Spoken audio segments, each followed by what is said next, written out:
All right, let's get right into this. We're looking at a pretty intense story out of Bolzano, Italy. A council member there, Renate Holzeisen, put forward a motion she felt was crucial for protecting kids, but it was shot down, and not by a little.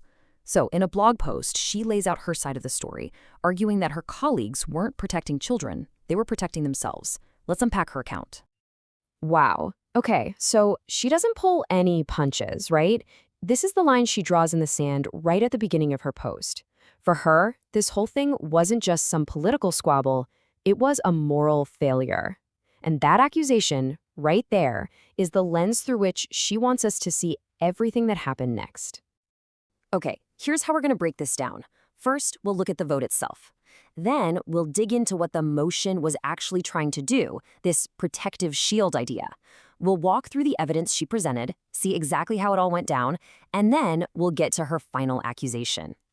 So let's start at the very center of this whole story, the vote that took place in the Provincial Council of Bolzano. And here's the bottom line right up front. Her motion, which she claims was meticulously documented and all about child safety, didn't just fail, it was crushed by a huge majority. The rest of her post is basically her trying to answer one question: why? So what was this motion actually trying to achieve? What was the goal here? And, what was the spark that lit the fire in the first place? Well, according to her post, the catalyst was a press conference. A health official apparently called children virus multipliers and said they needed to be vaccinated to protect the rest of the community. For the author, that was the last straw. She saw it as a total misuse of pediatric vaccines. And this brings us to a really key concept she talks about. She actually coined this term, the presumed pharmaceutical protective shield. This is her name for the policy she's fighting.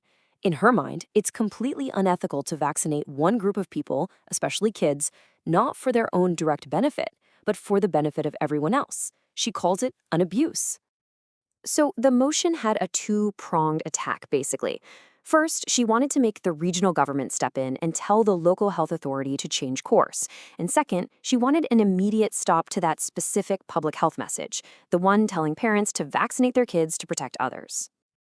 Okay, so how did she try to convince her colleagues this was the right thing to do? Let's get into the evidence she says she laid out for the council.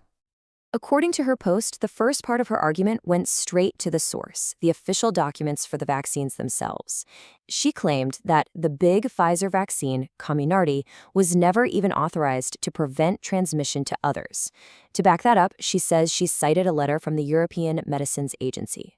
And she paired that with data on serious side effects and even Italian court cases where people were compensated for vaccine injuries. But she didn't stop there. She also brought in outside sources. She points to a study involving Anthony Fauci and quotes from a director at Italy's own National Institute of Health. Her argument? That both the COVID and flu vaccines are not very effective at stopping contagion in the first place, which, in her view, makes that whole protective shield idea totally fall apart. And this quote really sums up her whole argument perfectly. Based on the evidence she presented, she's basically saying that telling parents to vaccinate their kids to protect society isn't just unethical, it's scientifically flawed. And her point is that anyone who's, in her words, reasonable and responsible should be able to see that. So she lays out what she thinks is this rock-solid, evidence-based case. But it completely failed. The motion was rejected, and badly. Let's look at exactly how that vote played out, according to her. Just 5. That's it. That's the total number of yes votes her motion got. And that number includes her own vote. This really shows you just how isolated she was on this. And look at this list. The opposition wasn't just the party in charge. According to her post, it was this massive coalition that spanned the entire political spectrum, from the Greens on the left all the way to the right-wing Fratelli d'Italia. Everyone was on the same page, and it wasn't her page. So this all leads to the big finale, right? The crucial question. Why does she think her motion, which she believes was so well-researched and important, gets so completely shut down? Now, she doesn't chalk this up to a simple disagreement over the science. No, she has a very specific and very serious theory about what was really motivating her colleagues. And here it is. In her mind, this was all about self-preservation. She claims the council voted against her motion to avoid having to face up to their own past support for these exact policies during the pandemic. And how did they do it? She alleges they use diversionary tactics to deliberately sidestep the real debate and just discredit her motion instead. And in her blog post, she gives some pretty specific examples of what she means. She says her opponents claimed her motion was this massive, unreadable 500-page document. Her response?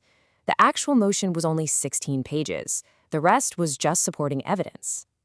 She also calls out a specific council member, a Dr. Franz Ploner, accusing him of changing the subject entirely by giving a long speech about general childhood vaccines, which completely ignored the ethical question her motion was actually about. And this is the note she ends on. It's a really stark warning. For her, the council's decision wasn't just about covering up the past. It was about choosing to continue down what she calls a fatal political course. She basically leaves the reader with this chilling question.